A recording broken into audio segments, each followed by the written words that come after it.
വയനാട്ടിലെ വെള്ളരിമല വില്ലേജ് പരിധിയിലാണ് കഴിഞ്ഞ ഒരു പതിറ്റാണ്ടിനിടെ വലിയ പ്രകൃതി ദുരന്തങ്ങൾ ഉണ്ടായത്. ഇപ്പോഴും ഇവിടുത്തെ പല മേഖലകളും അപകട ഭീഷണിയിലാണ്. എന്നാൽ ദുരന്തങ്ങൾ ആവർത്തിക്കുമ്പോഴും ശാസ്ത്രീയ പഠനം നടത്താനോ ജനങ്ങളെ സുരക്ഷിതരാക്കാനോ ഒരു നടപടിയും ഉണ്ടാവുന്നില്ല.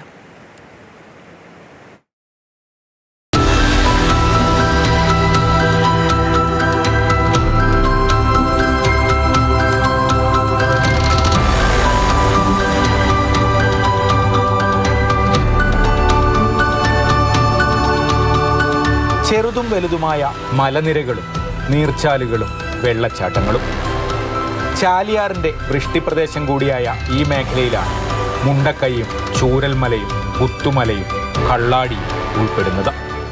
2019 പുത്തുമല ദുരന്തം 17 പേർക്കാണ് ജീവൻ നഷ്ടമായത്.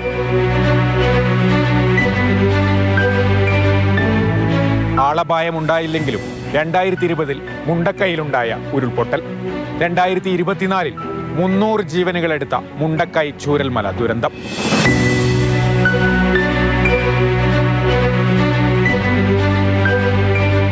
ഇപ്പോഴിതാ കള്ളാടിയിലെ മണ്ണിടിച്ചിൽ. എല്ലാ ദുരന്തങ്ങളും ഉണ്ടായത് വെള്ളരിമല വില്ലേജിലാണ്.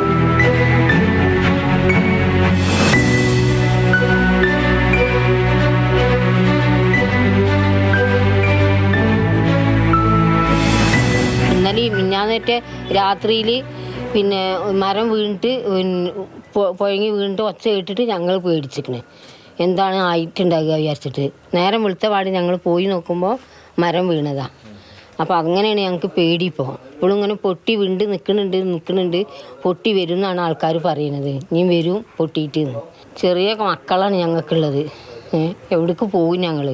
മക്കളെ എവിടെയെങ്കിലും പോയാൽ മക്കളെ പഠനത്തിൻ്റെ കാര്യത്തിൽ അന്ന് തന്നെ ഞങ്ങൾ ഇവിടുന്ന് പോയിട്ട് 5-6 ദിവസം മക്കൾക്ക് സ്കൂൾക്കും മദ്രസക്കും ഒന്നും പോകാൻ പറ്റിയിട്ടില്ല. അങ്ങനത്തെ ഇതാണ്. വലിയ ക്ലാസ്സുള്ള മക്കളും വലിയ ബുദ്ധിമുട്ടാണ് എല്ലാ കാര്യം കൊണ്ടും.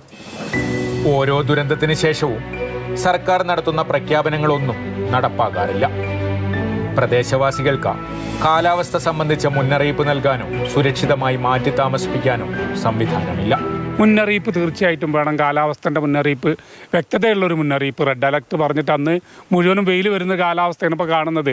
അപ്പോൾ ഒരു വ്യക്തമായ ഒരു കാലാവസ്ഥ മുന്നറിയിപ്പ് ആളുകൾക്ക് കൊടുക്കുന്നത് സർക്കാരിൻ്റെ ഇടപെടലുകൾ നിരന്തരമായി ഉണ്ടാകണം. ദുരന്തങ്ങൾ ആവർത്തിക്കുന്ന സാഹചര്യത്തിൽ എവിടെയൊക്കെ ജനവാസം സാധ്യമാണ് എന്നതിനെക്കുറിച്ച് ശാസ്ത്രീയ പഠനം വേണമെന്ന് ജനപ്രതിനിധികൾ ഉൾപ്പെടെ ആവശ്യപ്പെടുന്നു.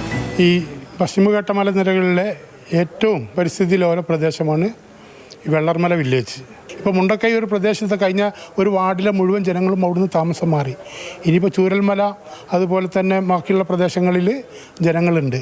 ഇവർക്ക് അവിടെ സ്വസ്ഥമായിട്ട് ജീവിക്കാൻ കഴിയുമോ എന്നുള്ള കാര്യത്തിൽ പ്രയാസമാണ്. അവിടെ ഇനി ആളുകൾക്ക് ജീവിക്കാൻ കഴിയുമോ എന്നതിനെ സംബന്ധിച്ച് ഒരു പഠനം നടത്തുകയും ആ പഠനത്തിൻ്റെ അടിസ്ഥാനത്തിൽ സർക്കാർ നടപടികൾ സ്വീകരിക്കുകയും ചെയ്യണമെന്നാണ് എനിക്കൊക്കെ പറയാനുള്ളത്. ഈ മേഖലയിലെ ജനങ്ങളെ ഇനിയും ദുരന്തങ്ങൾക്ക് വിട്ടു നൽകരുത്. പ്രദേശത്തെ ഭൂപ്രകൃതിയെക്കുറിച്ച് കൃത്യമായ പഠനം വേണം. അതിതീവ്ര മഴയ്ക്ക് സാധ്യതയുണ്ടാകുമ്പോൾ കൃത്യമായ മുന്നറിയിപ്പ് നൽകാൻ സംവിധാനം വേണം.